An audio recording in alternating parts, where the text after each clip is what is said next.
अस्सलाम वालेकुम एवरीवन। आज की वीडियो में मैं आपके साथ शेयर करूंगी एक एंटी डायबिटिक टैबलेट्स का ऑनेस्ट रिव्यू।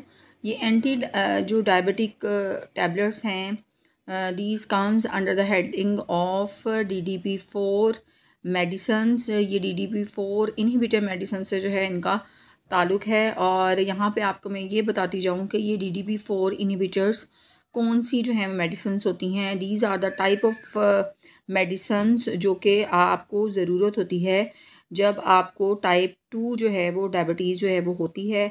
और इनको DDP4 इनहिबिटर्स के साथ इनको ग्लिप्टन्स जो है वो भी कहा जाता है, क्योंकि इसके अंदर जो दवाई इस्तेमाल की गई है डेट इज़ ट्रीलाग्लिप्टन, और उसके नाम पर इसका नाम जो है वो ग्लिप्टन्स भी इनको कहा जाता है, या DDP4 इनहिबिटर्स मेडिसन्स का नाम भी दिया गया है। टाइप 2 जो डायबिटीज़ है दैट इज़ मैनेजेबल। आप उसको मैनेज जो है वो कर सकते हैं, बट उसको क्योर नहीं कर सकते। आप उसको मैनेज कर सकते हैं एक्सरसाइज करके, या अपने फूड जो है उसके ऊपर जो है चेक एंड बैलेंस रख के, अपने वेट को कम करके जो है आप उसको मैनेज जो है वो कर सकते हैं, बढ़ती हुई शुगर को कम कर सकते हैं। लेकिन इट इज़ नॉट क्योरेबल। आपको पूरी लाइफ जो है वो मेडिसिन जो है वो लेनी होती हैं, डेली बेसिस पे जो है आपको मेडिसिन्स लेनी होती हैं। तो अब जो न्यू रिसर्च है उसके अकॉर्डिंग जो है चाइना के अंदर जो है ये रिसर्च जो है की गई, और इसको जो है आफ्टर रिसर्च जो है इसको चाइना के अंदर जो है यूज़ जो है करवाया गया, और इसके बहुत ज़बरदस्त जो है रिज़ल्ट जो है वो देखने में आए।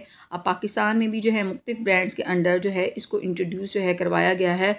और इसका फ़ायदा ये है कि डेली बेसिस पे आपको जो शुगर की मेडिसिन्स लेनी होती हैं वो आपको नहीं लेनी पड़ती, और आपको जो है हफ्ते में जो है एक दफ़ा जो है एक टैबलेट जो है आपने यूज़ जो है वो करनी होती है। ये एक न्यू शुगर मेडिसिन है जो हफ्ते में सिर्फ एक बार जो है आपने लेनी होती है, और ये बहुत ज़्यादा कन्वीनियंट है।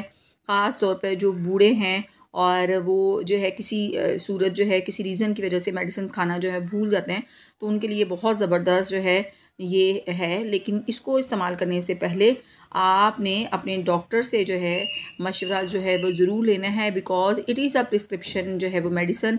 Without the prescription the doctor you can't use this tablet. और ये जो है 50 mg और इसके साथ साथ 100 mg इनमें जो है अवेलेबल है। और इसको लेने से पहले जो है डॉक्टर जो है आपकी एज देखता है, आपकी मेडिकल कंडीशंस को देखता है, उसके साथ साथ जो है आपके लीवर और रीनल जो फंक्शन टेस्ट हैं वो करवाए जाते हैं। और ये सारे टेस्ट करवाने के बाद जो है डॉक्टर जो है इसकी डोजेज जो है वो रिकमेंड करता है कि आपके लिए 50 mg जो है सूटेबल है, या आपके लिए 100 mg जो है वो सूटेबल है। DDP4 जो इनहिबिटर्स मेडिसिन्स होती हैं वो जो है यूज़ की जाती हैं for the treatment to lower the blood sugar levels उन लोगों के अंदर जिनके अंदर, जैसे कि मैंने बताया, जिनके अंदर टाइप 2 जो है वो डायबिटीज़ के जो है वो पेशेंट जो हैं वो होते हैं। हाउ इट वर्क्स, ये किस तरीके से काम करती है। DDP4 जो इनहिबिटर्स हैं ये वर्क करती हैं by blocking the action of the enzyme DDP4, और जो हमारी बॉडी के अंदर जो है एक एंजाइम है DDP4 उसको जो है इनहिबिट करके उसको ब्लॉक करती हैं, उसके एक्शन को ब्लॉक करती हैं।